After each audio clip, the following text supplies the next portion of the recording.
मंडळी, कालपासून सोशल मीडियावर एक दृश्य चांगलंच फिरतंय. एका कौटुंबिक सोहळ्यात नरेंद्र मोदी आणि शरद पवार एकत्र बसलेले दिसतायत. निवांत गप्पा मारताना दिसतायत आणि दोघांच्या चेहऱ्यावर कुठलाही राजकीय ताणतणाव दिसत नाहीये. आता हे दृश्य पाहिल्यानंतर सामान्य माणसाच्या डोक्यात एकच प्रश्न येतो. अरे बाबा, इकडे निवडणुकीच्या मैदानात एकमेकांवर आरोप, प्रत्यारोप, भाषणांमध्ये टीका, विचारधारेवरून संघर्ष, आणि तिकडे हेच नेते एकाच कार्यक्रमात इतक्या आपुलकीने गप्पा कसे काय मारतात? म्हणजे आपण गावात एकमेकांच्या पक्षावरून भांडायचं, 2 दिवस बोलायचं बंद करायचं, आणि हे नेते मात्र कार्यक्रमात शेजारी बसून चहा बिस्किटासारख्या निवांत गप्पा मारायच्या. हा नेमका काय प्रकार आहे? अर्थात हा प्रश्न फक्त शरद पवार आणि नरेंद्र मोदी यांच्या पुरतात मर्यादित नाहीये, तर भारतीय राजकारणाच्या एका मोठ्या संस्कृतीकडे तो आपल्याला घेऊन जातो. कारण राजकारणात विरोध असतो, संघर्ष असतो, आरोप असतात. पण प्रत्येक विरोध हा वैयक्तिक शत्रुत्वात बदललाच पाहिजे का? आणि विचारांचा संघर्ष म्हणजे माणसांमधली कायमची दुश्मनी असते का? आजचा आपला विषय हाच आहे. शरद पवार भाजपच्या विरोधात राजकारण करतात, भाजपच्या धोरणांवर टीका करतात, पण त्याच वेळी नरेंद्र मोदी आणि अमित शहा यांच्याशी वैयक्तिक आणि सामाजिक संबंध ठेवतात, संवाद ठेवतात, कौटुंबिक कार्यक्रमात त्यांना आमंत्रित करतात. मग हे दुटप्पी राजकारण आहे का, की हीच खरी राजकीय मुसद्देगिरी आहे? आणि सगळ्यात महत्वाचं म्हणजे गावातल्या सामान्य कार्यकर्त्यानं यातून नक्की काय शिकायचं? नमस्कार, मी अश्विनी पुरी आणि तुम्ही पाहताय द रिंगण लाईव्ह. आज आपण या संपूर्ण राजकीय चित्राचा थोडा वेगळ्या पद्धतीने अर्थ लावणार आहोत. कारण राजकारणामध्ये जे दिसतं तेवढंच सत्य नसतं, आणि जे दिसत नाही त्याचा अर्थ काढताना तर आणखी सावध राहावं लागतं. म्हणूनच आज कुणाची बाजू घ्यायची नाही आणि कुणाला खलनायकही बनवायचं नाहीये. फक्त या संपूर्ण राजकारणाकडे थोडं अंतर ठेवून पाहायचं आणि समजून घ्यायचं की शरद पवारांची ही राजकीय शैली नेमकी काय सांगते. मंडळी, शरद पवार हे महाराष्ट्राच्या आणि देशाच्या राजकारणात एक असं नाव आहे की ते सत्तेत असोत किंवा सत्तेबाहेर असोत, राजकारणाच्या केंद्रस्थानी कुठल्या ना कुठल्या कारणाला राहतात. पवारांच्या राष्ट्रवादीची विचारधारा ही पुरोगामी राजकारणाशी जोडली जाते. शिव, शाहू फुले आणि आंबेडकर यांच्या विचारांचा वारसा मांडणाऱ्या मोठ्या सामाजिक वर्गाचा राजकीय पाठिंबा राष्ट्रवादीला मिळत आलाय. दुसऱ्या बाजूला भारतीय जनता पक्षाची राजकीय भूमिका हिंदुत्व, राष्ट्रवाद आणि धार्मिक सांस्कृतिक मुद्द्यांना प्राधान्य देणारी आहे. म्हणजेच दोन्ही पक्षांच्या राजकीय मांडणीमध्ये स्पष्ट फरक आहे.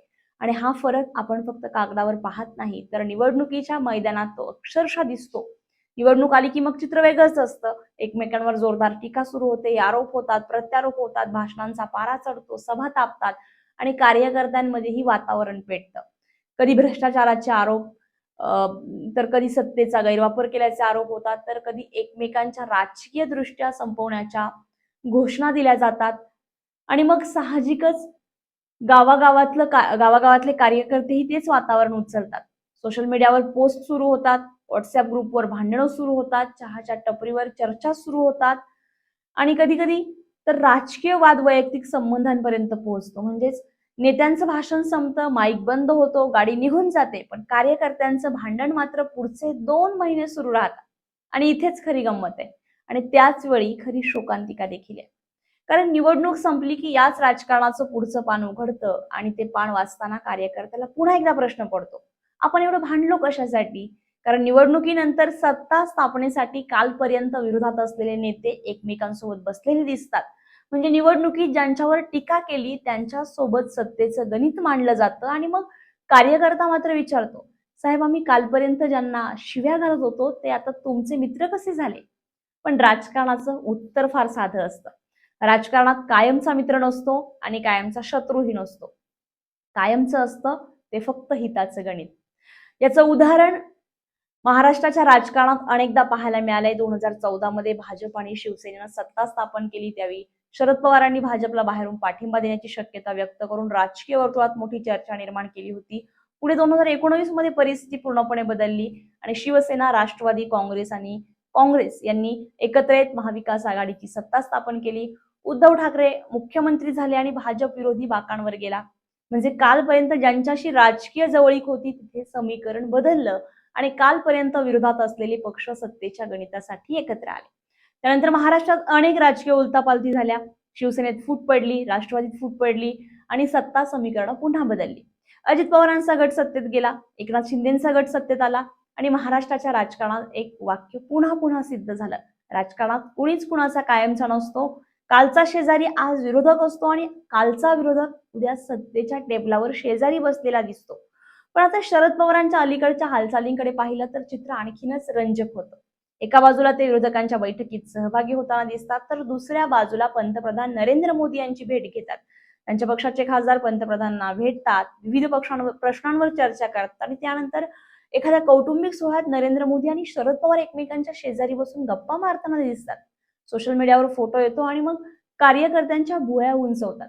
कुणी म्हणतं काहीतरी शिस्त आहे, कुणी म्हणतं पवार पुन्हा एखादी चाल खेळताय, कुणी म्हणतं भाजप सोबत जाणार का, आणि कुणी म्हणतं अरे राजकारण सोडा, दोन माणसं भेटले त्यात काय एवढं नवीन. पण इथेच एक महत्वाचा फरक समजून घ्यायला हवा. राजकीय विरोध आणि वैयक्तिक संबंध हे दोन वेगवेगळे विषय असू शकतात. तुम्ही माझ्या विचारांना विरोध करू शकता, माझ्या धोरणांवर टीका करू शकता, माझ्या पक्षाविरोधात निवडणूक लढवू शकता, पण त्याचा अर्थ असा होत नाही की माझ्या घरच्या कार्यक्रमाला मी तुम्हाला बोलावणारच नाही किंवा तुम्ही मला नमस्कार केला तर मी तुमच्याकडे पाठ फिरवणार. राजकारणाच्या पलीकडे सामाजिक संबंध असतात, कौटुंबिक संबंध असतात आणि संवादांची गरज असते. शरद पवारांच्या राजकारणाची हीच एक जुनी शैली असल्याचं त्यांच्या राजकीय प्रवासाकडे पाहिल्याचं दिसून येतं. ते राजकीय विरोध करताना संवादाचे दरवाजे पूर्ण बंद करत नाहीत, कारण त्यांना कदाचित हे चांगलं माहितीये की आजचा विरोधक उद्या सहकारी होऊ शकतो आणि आजचा सहकारी उद्या विरोधक देखील होऊ शकतो. महाराष्ट्रानं गेल्या काही वर्षांमध्ये याची इतकी उदाहरणं पाहिली आहेत की त्यासाठी स्वतंत्र पुस्तक काढावं लागेल. आता या संदर्भात एका कौटुंबिक सोहळ्याचा उल्लेख महत्वाचा ठरतो. रेवती सुळे यांच्या दिल्लीतील रिसेप्शनला नरेंद्र मोदी, अमित शहा, सोनिया गांधी आणि राहुल गांधी यांसारखे वेगवेगळ्या राजकीय विचारांचे नेते उपस्थित होते. व्यासपीठावर राजकीय मतभेद बाजूला ठेवून नरेंद्र मोदी यांनी शरद पवारांच्या शेजारी बसून त्यांची प्रकृती विचारली, त्यांच्या ऊर्जेबद्दल कौतुक केलं.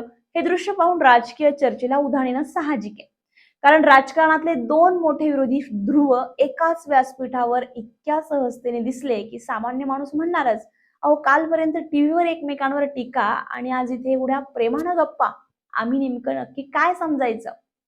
पण कदाचित इथेच आपल्याला राजकारण आणि वैयक्तिक आयुष्य यांच्यातली रेषा समजून घ्यावी लागेल. विचारांचा विरोध असू शकतो, धोरणांचा विरोध असू शकतो, सत्तेचा संघर्ष असू शकतो, पण व्यक्ती म्हणून एकमेकांविषयी आदर ठेवणं ही लोकशाहीचीच खूण आहे. लोकशाहीमध्ये विरोधक असतो, शत्रू नाही. हा फरक आपण कार्यकर्त्यांनी आणि सामान्य नागरिकांनी विसरायला सुरुवात केलेली आहे. यापेक्षा महत्वाची गोष्ट म्हणजे सुप्रिया सुळे आणि राष्ट्रवादीच्या खासदारांनी पंतप्रधान नरेंद्र मोदी यांची भेट घेतल्याचं चित्र समोर आलं. या भेटीत मतदारसंघातील प्रश्न, शेतकऱ्यांच्या अडचणी आणि स्थानिक विकासाचे मुद्दे मांडले जातात. आता याकडे तुम्ही कसं पाहता यावर राजकीय अर्थ वेगळे निघू शकतात. पण एक गोष्ट स्पष्ट आहे, विरोधक असला तरी सरकारकडे प्रश्न घेऊन जाणं बंद करता येत नाही. कारण मतदाराने तुम्हाला खासदार म्हणून निवडून दिलं असेल तर तुमचं काम फक्त सत्ताधाऱ्यांवर टीका करणं नाही, तर तुमच्या मतदारसंघाचा प्रश्न सत्तेच्या टेबलावर नेणं देखील आहे. म्हणजेच एकीकडे संसदेत सरकारला धारेवर धरणं आणि दुसरीकडे आपल्या मतदारसंघाच्या कामासाठी पंतप्रधानांची भेट घेणं, या दोन गोष्टी एकमेकांच्या विरोधात असायलाच हव्यात असं नाही. उलट जिथे प्रश्न जनतेचा आहे तिथे अहंकाराला दाराबाहेर ठेवावं लागतं.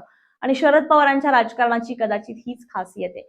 ते संवादाचे पूल पूर्णपणे जाळत नाहीत, कारण राजकारणात पूल जाळायला 1 मिनिट लागतो, पण तो पूल पुन्हा बांधायला वर्ष जातात. म्हणूनच प्रतिस्पर्धा पक्षाची राजकीय लढाई सुरू असतानाही अनौपचारिक संवाद जिवंत ठेवण्याची पद्धत त्यांच्या राजकारणात दिसते. याचा फायदा राजकीय दृष्ट्याही होतो, कारण जेव्हा तुम्ही प्रत्येकाशी संवाद ठेवता तेव्हा तुमच्या पुढच्या चालीचा अंदाज बांधणं विरोधकांसाठी कठीण होतं. कोणाशी बोलत आहे, कोणाशी संबंध आहेत, कोणत्या मुद्द्यावर कोणाशी चर्चा होऊ शकते याचा स्पष्ट अंदाज समोरच्याला येत नाही. त्यामुळे राजकीय वजन टिकवून ठेवण्याची ही एक पद्धत असू शकते. आणि म्हणूनच शरद पवारांचा प्रत्येक कौटुंबिक कार्यक्रम राजकीय चर्चेचा विषय होतो. ते कोणाला बोलावतात, कोणाशी बोलतात, कोणाच्या शेजारी बसतात, कोणाच्या खांद्यावर हात ठेवतात, कोणाला काय सांगतात, या प्रत्येक गोष्टीकडे राजकीय चष्म्यातून पाहिलं जातं. अर्थात प्रत्येक फोटोच्या मागे राजकीय डील असतेच असं नाही. कधी कधी फोटो म्हणजे फक्त फोटो असतो आणि गप्पा म्हणजे फक्त गप्पा असतात. पण पवारांचं राजकारण इतकं चर्चेत असतं की त्यांच्या गप्पांनाही राजकीय अर्थ मिळतो. महाराष्ट्राच्या राजकारणात बाळासाहेब ठाकरे, अटल बिहारी वाजपेयी आणि शरद पवार यांच्या काळात वैयक्तिक संबंध आणि राजकीय मतभेद वेगळे ठेवण्याची एक संस्कृती दिसत होती. राजकीय मैदानात जोरदार लढाई असायची, पण वैयक्तिक आयुष्यामध्ये संवाद बंद व्हायचा नाही. आज मात्र सोशल मीडिया आणि पक्षीय ध्रुवीकरणामुळे आपण इतके टोकाला गेलो आहोत की समोरचा वेगळ्या पक्षाचा आहे म्हणजे तो आपला शत्रूच आहे अशी मानसिकता तयार झाली आणि इथे सामान्य कार्यकर्त्याचा प्रश्न निर्माण होतो. साहेब लोक एकमेकांच्या लग्नाला जातात, रिसेप्शनला जातात, एकमेकांच्या तब्येतीची चौकशी करतात, फोनवर बोलतात आणि गरज पडली तर एकत्रही येतात. पण आपण गावातल्या पातळीवर एक पोस्ट शेअर केली म्हणून एकमेकांशी बोलणं बंद करतो. साहेबांचा राजकीय विरोध 5 वर्षाचा असतो आणि आपली गावातली दुश्मनी 25 वर्षांची होते. हे गणित थोडं उलट नाही का? नेत्यांना राजकारण आणि वैयक्तिक संबंध यांच्यातला फरक चांगला कळतो. मग कार्यकर्त्यांनी तो का समजून घेऊ नये? निवडणूक संपली की पोस्टर उतरतात, बॅनर उतरतात, घोषणा बंद होतात आणि निकाल लागतो. पण तुमचा शेजारी तिथेच असतो, तुमचा मित्र तिथेच असतो, तुमचा नातेवाईकही तिथेच असतो. उद्या त्याच्याच घरात कार्यक्रम असेल आणि तुम्हाला त्याच्याकडे जायचं असेल, तर आजच्या राजकीय भांडणाची किंमत उद्या कशाला मोजायची ना? म्हणून शरद पवारांच्या या शैलीकडे केवळ भाजप सोबत जवळीक म्हणून पाहणं कदाचित अपुरं ठरेल. त्याकडे व्यावहारिक, लवचिक आणि संवाद केंद्री राजकारण म्हणूनही पाहता येतं. अर्थात यावर तुमचं मत वेगळं असू शकतं. कुणाला हे मुत्सद्देगिरी वाटेल, कुणाला संधी साधूपणा वाटेल, तर कुणाला ही लोकशाहीतील आवश्यक सभ्यता वाटेल. पण एक गोष्ट नक्की आहे, या शैलीमुळे पवारांच्या राजकारणाभोवती प्रश्न कायम जिवंत राहतात. कारण पवारांचं राजकारण सरळ रेषेत चालत नाही. एका बाजूला ते विरोधकांना धारेवर धरतात, दुसऱ्या बाजूला त्यांच्याशी संवाद ठेवतात, एका बाजूला निवडणुकीत कडक भूमिका घेतात, तर दुसऱ्या बाजूला कौटुंबिक संबंध जपतात आणि म्हणूनच त्यांच्या प्रत्येक हालचालीचा राजकीय अर्थ काढला जातो. पण आता एक गोष्ट आपण स्पष्ट केली पाहिजे, संवाद म्हणजे समर्थन नाही, भेट म्हणजे युती नाही, फोटो म्हणजे राजकीय करार नाही आणि कौटुंबिक संबंध म्हणजे विचारधारा बदलली असंही नाही. राजकारणात या सगळ्या गोष्टी वेगळ्या असतात. एखादा नेता पंतप्रधानांना भेटला म्हणून तो पंतप्रधानांच्या प्रत्येक धोरणाशी सहमत झाला असं म्हणता येत नाही आणि एखादा नेता जर सरकारवर टीका करतो म्हणून तो त्या सरकारमधल्या प्रत्येक व्यक्तीशी वैयक्तिक वैर ठेवतो असंही म्हणता येत नाही.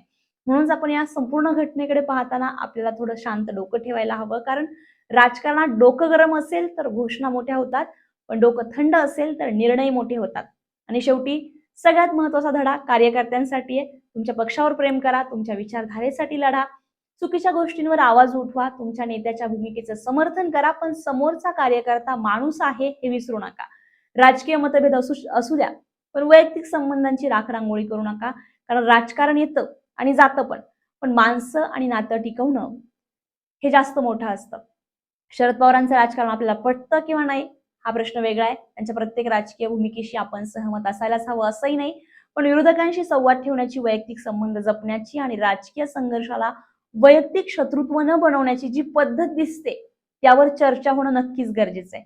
आता प्रश्न तुमच्यासाठी आहे, शरद पवारांचं हे राजकारण तुम्हाला मुत्सद्दी आणि व्यावहारिक वाटतंय की संधी साधणारं? नरेंद्र मोदी आणि शरद पवार एकत्र बसले म्हणून त्यातून राजकीय समीकरणाचा अर्थ काढणं योग्य आहे का? आणि सगळ्यात महत्वाचं म्हणजे नेत्यांना राजकीय विरोध आणि वैयक्तिक संबंध वेगळे ठेवता येतात, तर सामान्य कार्यकर्त्यांनीही ही शिकवण घ्यायला नको का? तुमचं मत कमेंट बॉक्समध्ये नक्की व्यक्त करा आणि असेच नवनवीन व्हिडिओ पाहण्यासाठी द रिंगण लाईव्हला लाईक करा, शेअर करा, सबस्क्राईब करायला विसरू नका. तोपर्यंत मी अश्विनी पुरी आपली रजा घेतेय. भेटूया नव्या व्हिडिओत, नव्या विश्लेषणासह, नव्या विषयासह. कुठेही जाऊ नका, पाहत रहा द रिंगण लाईव्ह, आवाज महाराष्ट्राचा. धन्यवाद.